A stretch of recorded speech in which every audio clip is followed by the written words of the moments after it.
ఉమ్మడి వరంగల్ జిల్లా మున్సిపల్ ఎన్నికల ఫలితాలు ఉత్కంఠకు తెరదించాయి. జిల్లా వ్యాప్తంగా ఉన్న 12 మున్సిపాలిటీల్లో లెక్కింపు ప్రక్రియ పూర్తయింది. ఇందులో కాంగ్రెస్ పార్టీ తన హవా చాటుతూ 7 మున్సిపాలిటీలను కైవసం చేసుకోగా బీఆర్ఎస్ పార్టీ ఒక స్థానంతో సరిపెట్టుకుంది. అయితే మరో 4 మున్సిపాలిటీల్లోనూ ఏ పార్టీకి స్పష్టమైన మెజార్టీ రాకపోవడంతో అంగు ఏర్పడింది. ఈ నేపథ్యంలో కింగ్ మేకర్లుగా మారిన స్వతంత్ర అభ్యర్థులను తమ వైపు తిప్పుకునేందుకు ప్రధాన పార్టీలు వ్యూహాలు రచిస్తున్నాయి. చైర్మన్ పీఠం ఎవరికి దక్కుతుందనే దానిపై సర్వత్రా ఆసక్తి నెలకొంది. దీనిపై మరింత సమాచారాన్ని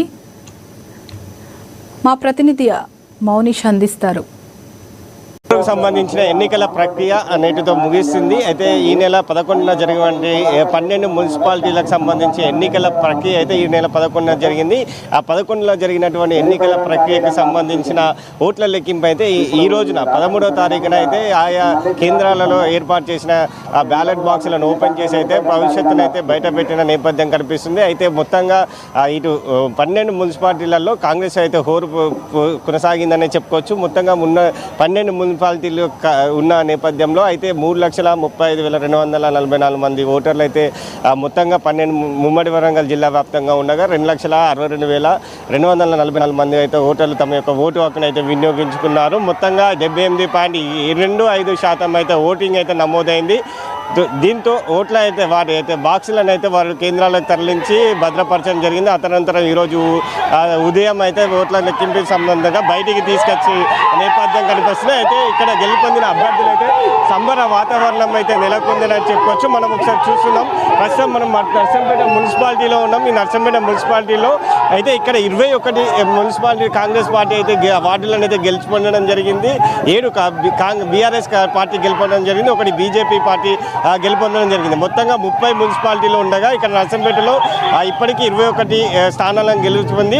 ఇటు కాంగ్రెస్ అయితే విజయకేతనం ఎగురవేసిందని చెప్పుకోవచ్చు. దీంతో నర్సంపేట మున్సిపాలిటీ చైర్మన్ అయితే ఇక్కడ కాంగ్రెస్ పార్టీ స్వాధీనం చేసుకుందనే చెప్పుకోవచ్చు.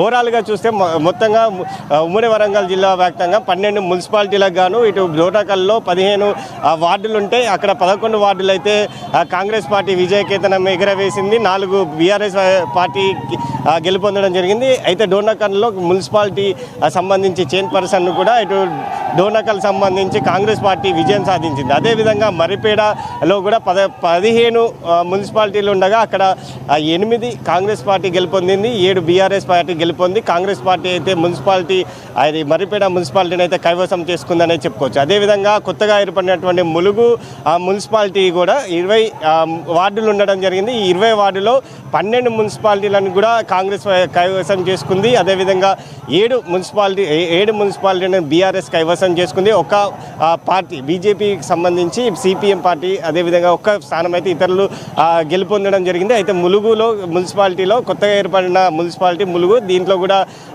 కాంగ్రెస్ పార్టీ అయితే కైవసం చేసుకుని విజయకేతనం అయితే ఎగురవేసిందని చెప్పుకోవచ్చు. అయితే ఇక్కడ మరొక స్టేషన్ కనుపూర్ అయితే కొత్తగా ఏర్పడింది. ఈ స్టేషన్ కనుపూర్ కూడా కొత్తగా ఏర్పడిన నియోజకవర్గంలో 18 అయితే మున్సిపాలిటీ ఉన్నాయి. ఈ 18 మున్సిపాలిటీలతో 13 అయితే కాంగ్రెస్ పార్టీ విజయకేతనం ఎగురవేసింది. 5 బీఆర్ఎస్ పార్టీ విజయకేతనం ఎగురవేసిన నేపథ్యంలో మొత్తంగా ఓవరాల్గా స్టేషన్ కనుపూర్ మొత్తంగా కాంగ్రెస్ పార్టీ అయితే విజయకేతనం ఎగురవేసి చైర్మన్ పదవిని కూడా గెలుపొందడం జరిగిందనే చెప్పుకోవచ్చు. అయితే ఇంకా మహబూబాబాద్ జిల్లా అదేవిధంగా వర్ధన్నపేట జనగామ ఈ 3 మున్సిపాలిటీకి సంబంధించి ఉత్కంఠ వాతావరణం అయితే నెలకొంది. ఎందుకంటే అక్కడ హంగు ఏర్పడిన నేపథ్యంలో ఇటు అక్కడ ఉన్నటువంటి రిజల్ట్ అయితే చెప్పలేక ప్రజలైతే ఉత్కంఠ నేపథ్యం కనిపిస్తుందనే చెప్పుకోవచ్చు. అయితే కేసముద్రంలో కూడా ఇది కూడా కొత్తగా ఏర్పడిన మున్సిపాలిటీ. ఈ కేసముద్రంలో కూడా 16 వార్డులు అయితే ఉండడం జరిగింది. ఈ 16 వార్డులకు 8 కాంగ్రెస్ 8 బీఆర్ఎస్ గెలుపొందడం జరుగుతుంది. అక్కడ కూడా హంగు ఏర్పడిన నేపథ్యంలో ఇటు కేసముద్రం నుంచి ఎవరు చైర్మన్ పదవి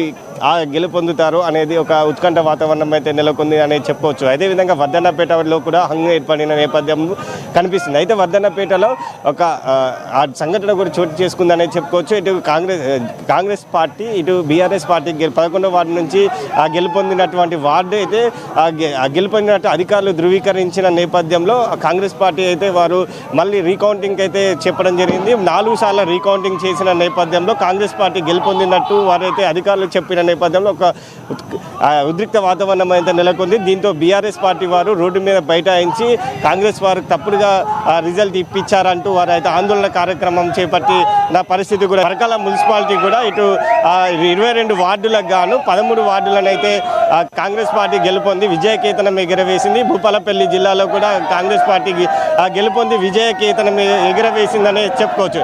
దీంతో ఇక్కడ ఉమ్మడి వరంగల్ జిల్లా వ్యాప్తంగా కాంగ్రెస్ పార్టీ అయితే జోరు కొనసాగిందనే చెప్పవచ్చు. ఉత్కంఠ వార్త తెరదీర్పిన హోరాహోరీ పోటీలో ఇటు బీఆర్ఎస్ కాంగ్రెస్ మధ్య జరిగిన హోరాహోరీ పోటీలో అయితే కాంగ్రెస్ పార్టీ విజయకేతనం ఎగరవేసిందని చెప్పుకోవచ్చు. అయితే ప్రస్తుతం మనం నర్సంపేట మున్సిపాలిటీకి సంబంధించిన ఓటర్ వార్డు లెక్కింపు కేంద్రం వద్ద ఉన్నాం. ఇక్కడ చూసుకుంటే ఇక్కడ నర్సంపేట మున్సిపాలిటీ అనేది కాంగ్రెస్ పార్టీ కైవసం చేసుకుంది. ఈ నేపథ్యంలో అనేక మంది సంతోషాన్ని వ్యక్తం చేస్తూ వారైతే రంగులు చల్లుకుంటూ అయితే వారి యొక్క విజయాన్ని అయితే ఎంజాయ్ చేస్తున్న పరిస్థితి కనిపిస్తుంది. ఎక్కడైతే మొత్తంగా 21 స్థానాలను కాంగ్రెస్ పార్టీ కైవసం చేసుకున్నది, 7 బీఆర్ఎస్ 1 బీజేపీ కైవసం చేసుకున్నది. అయితే మొత్తంగా కాంగ్రెస్ పార్టీ అయితే ఈ యొక్క నర్సంపేట మున్సిపాలిటీని కైవసం చేసుకొని విజయకేతనం ఎగురవేసి చైర్మన్ పదవిని కూడా municipality chairman Narsampet municipality chairman పదవిని అయితే కాంగ్రెస్ పార్టీ కైవసం చేసుకుందని చెప్పవచ్చు. ఇది ఓవరాల్గా కాంగ్రెస్ 12 మున్సిపాలిటీలకు సంబంధించిన పూర్తి వివరాలు. ఎందుకంటే 7 కాంగ్రెస్కి గెలుపొందడగా ఇప్పటికే 1 బీఆర్ఎస్ గెలుపొందింది. ఇంకా 4 స్పష్టమైతే రావాల్సింది. ఎందుకంటే ఇక్కడ కీలకంగా స్వతంత్ర అభ్యర్థులు అయితే కీలకంగా మారనున్న నేపథ్యం కనిపిస్తుంది. మహబూబాబాద్, జనగామ, వర్ధంతంలో స్వతంత్ర అభ్యర్థులు అయితే కీలకంగా మారే అవకాశం ఉంది. ఇప్పటికే జనగామ సంబంధించి 4 స్వతంత్ర అభ్యర్థులను అయితే ఇటు బీజేపీ కాంగ్రెస్ కార్యకర్తలు అభ్యర్థులు అయితే వారిని తీసుకువెళ్ళి ప్రయత్నాలు చేస్తున్నారు. ఎందుకంటే తమకు సపోర్ట్ చేస్తే చైర్మన్ పదవి వస్తుందనే నేపథ్యంలో ఇటు స్వతంత్ర అభ్యర్థులను తీసుకుపోతున్న పరిస్థితి కలపడుతుంది. అదేవిధంగా మహబూబాబాద్ జిల్లాలో కూడా 3 స్వతంత్ర అభ్యర్థులు అయితే వాళ్ళు కీ రోల్ ప్రదర్శించే అవకాశం ఉన్నట్టు తెలుస్తుంది. దీని ఓవరాల్గా వరంగల్ అదేవిధంగా ఉమ్మడి